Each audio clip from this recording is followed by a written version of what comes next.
Bom, vamos lá.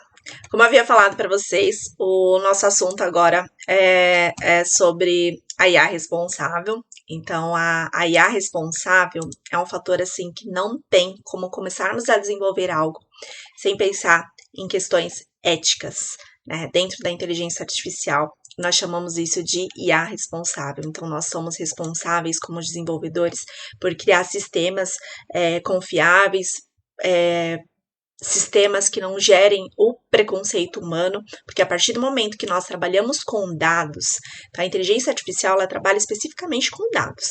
Então, se nós trabalhamos com dados, os dados são fornecidos por seres humanos, e seres humanos são por, por uma questão aí que vem de anos, né? São preconceituosos. E como fazer com que isso, né, não seja incluído dentro desses sistemas que são criados. Então, por isso que é preciso pensar na questão da IA responsável. Né? Então, o ser humano, ele quando está conversando com uma outra pessoa, ele sabe, mesmo às vezes uma pessoa que é preconceituosa, ela não vai, né, mostrar aquele preconceito dele, muitas vezes dentro de uma conversa, porque ele sabe que aquilo não é o ideal. Mas dependendo de como a inteligência artificial aprendeu isso, ela não vai conseguir discernir, né, qual é o momento certo de fazer aquilo, por mais que seja errado de qualquer forma. Então, nós vamos conversar um pouco sobre esse assunto. Então, a IA responsável é um conceito que representa, de fato, uma mudança de paradigma na forma de enxergar a inteligência artificial. Então, não existe isso. A inteligência artificial ela é preconceituosa. É porque a inteligência artificial trabalha com dados e esses dados vêm de seres humanos que são preconceituosos. Então, nós temos que pensar em profissionais que vão desenvolver esses sistemas e que tenham compromissos éticos.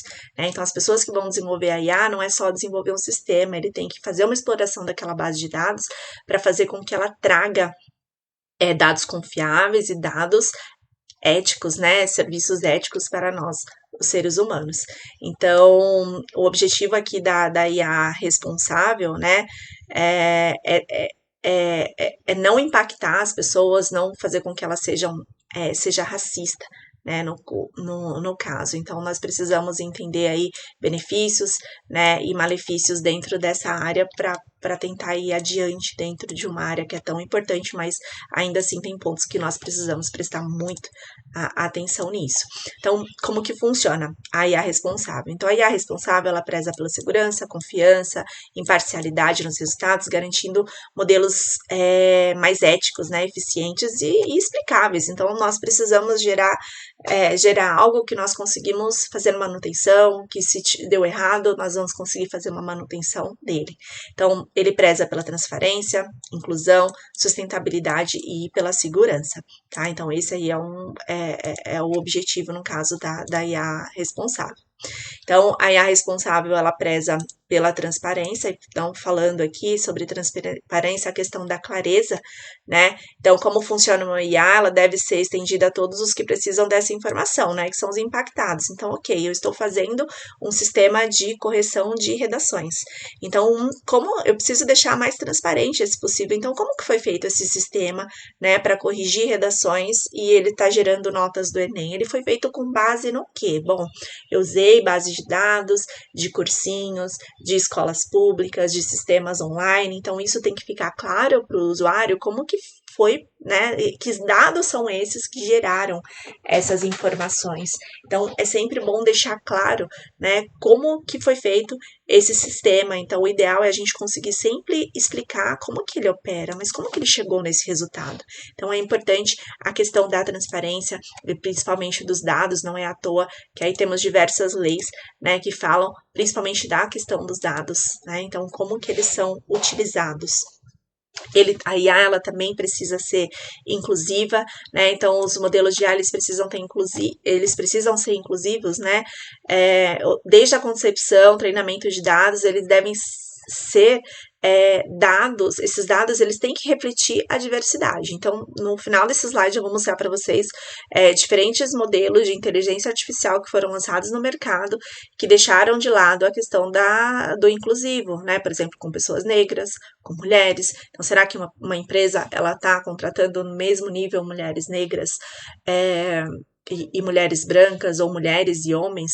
Então, muitas vezes, um sistema de inteligência artificial ele pode ser mais imparcial do que o próprio ser humano. O ser humano ele é tendencioso, mas se o meu sistema de inteligência artificial ele for aplicado à questão da IA responsável, ele pode ser menos exclusivo do que o ser humano, inclusive. Então, é um ponto muito importante a se pensar. Temos também a questão da sustentabilidade, então é preciso construir, né, uma noção aí ética e reflexiva a respeito disso, né? Então, na hora de criar os nossos sistemas, nós já podemos colocar a questão da sustentabilidade em relação a eles, com base em valores morais, né? E aí os sistemas, né, eles precisam ser sustentáveis, fortes, resistentes e capazes de proteger o meio ambiente, como aí a gente tem exemplos de sistemas maravilhosos que estão utilizando dados de satélite. Temos aí a queimada, né, no Pantanal, então poderia ser evitado. A gente tem tantos dados, a gente tem monitoramento, então por que já não existe, né, um sistema que vai prever, de repente vai ter uma queimada naquele local, em determinado local está tendo desmatamento, então a questão da sustentabilidade também pode ser implementada nesse sentido, como a questão de, por exemplo, de derramamento de petróleo no mar. Então, será que não poderia ser evitado com sistemas, né, pensando nessa questão da sustentabilidade? Então, é algo que não dá para parar de pensar, é algo que poderia ajudar muito, né, o ser humano. Tem a questão da segurança, então, como todos, a gente vê muito falando hoje sobre a questão da Lei Geral de Proteção aos Dados. Então, a gente sabe que a inteligência artificial ela precisa de dados para ser trabalhada, mas esses dados, eles precisam ser a vida das pessoas não podem ser tão expostas, né? Então, que tipo de dado que eu posso compartilhar, que tipo de dado que eu preciso excluir dessa base de dados para que isso não denigra a imagem de ninguém. Então, é preciso tomar cuidado, né, com a segurança, com a proteção de dados. Então, será que aquela empresa, eu estou me cadastrando nela, ela está pedindo tanta informação, mas para que ela precisa, né, daquelas informações? Faz sentido, né? Ou ela simplesmente está ficando com meus dados por ficar, né? Enfim, existem pessoas trabalhando lá, então aqui dentro da IA responsável existe muita questão de segurança também implementada, e aí em diferentes frentes, né, de coleta de dados, dos tratamentos de dados, da geração de modelos baseados nesses dados também. E aí, para fechar aqui, mostrar para vocês, existem alguns exemplos de empresas que passaram por problemas éticos, né, e tiveram que rever aí seus modelos de inteligência artificial. Então, o nosso primeiro exemplo aqui é a própria Amazon, né, que teve aí um momento em 2018 que ela passou por um problema seríssimo, né? Então ela teve que descartar um algoritmo, né? Que ele não contratava mulheres, né? Então foi um problema, né? Que teve nesse algoritmo. Afinal, a empresa ela criou esse sistema baseado em dados históricos. Então, se a empresa contratava majoritariamente homens, né? Anterior desse prazo dos últimos 10 anos, então ela continuou contratando só homens, né? Então é o sistema que é preconceituoso ou será que é o ser humano? Então, ela passou por esse problema.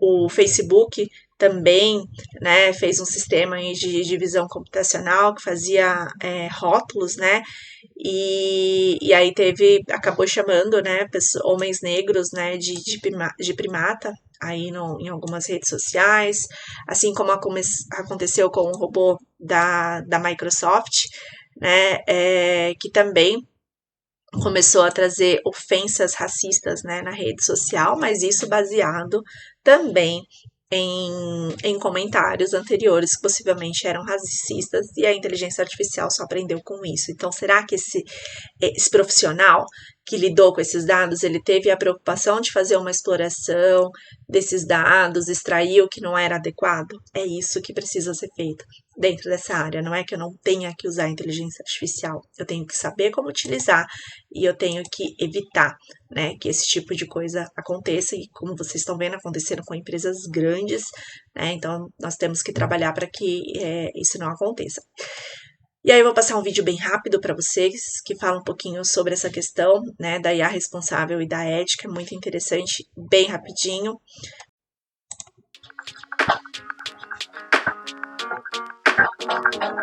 Uma IA responsável talvez seja uma IA que leve em consideração as realidades locais, que as pessoas que construam, porque a IA em si ela não é consciente, mas acho que as pessoas que construam essas IAs, elas tenham capacidade, pensamento crítico para avaliar os impactos a partir de princípios éticos, direitos humanos. Então, se a gente vai falar de financiamento, esse financiamento ele não pode ser um financiamento que não seja decolonial e com parceria.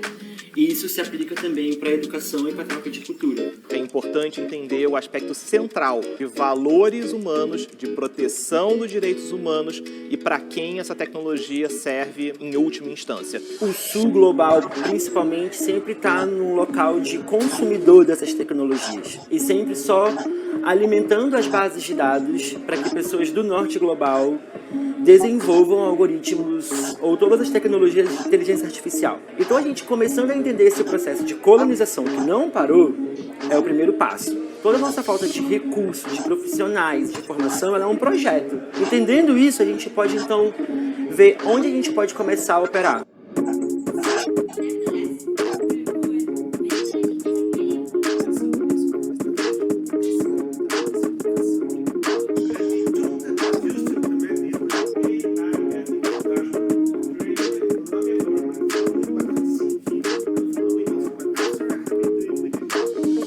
Entender um pouquinho mais de responsabilidade e um pouquinho de direito, de inclusão, de tudo isso, e poder levar e repassar para as próximas oficinas e passar esse conhecimento para o nosso público é muito importante. How can we humans shape the ethical decision making of technology, but also vice versa? How does technology influence our ethical decision making? Uma das partes que mais me chamou a atenção foi o momento que a gente precisou falar sobre o impacto que o desenvolvimento tem e falar sobre o impacto que ele tem na família, na sociedade, a curto, médio e longo prazo. E isso foi muito importante, ainda voltando para a visão do desenvolvedor, que a gente só tem aquela visão de que eu vou construir aquela aplicação e pronto, acabou. E não, a gente também tem que voltar a pensar na parte social, no impacto que aquilo vai ter na sociedade. Hoje, depois dessa semana, eu penso em inteligência artificial como uma forma de educação, inclusão e diversidade. Bom, eu acho que com esse vídeo para vocês deve ter ficado bem claro, né, a visão que nós temos que ter da inteligência artificial e principalmente precisamos pensar na questão ética, muito legal. Acho que vocês viram a parte da visão do programador, né, que ele tem que ter em relação a isso, então é uma questão muito importante que quem programe, quem lide diretamente com o código, não deixe de lado essas questões. E na próxima aula, nós vamos falar sobre ciência de dados e sobre o aprendizado de máquina em si. Então, até a próxima!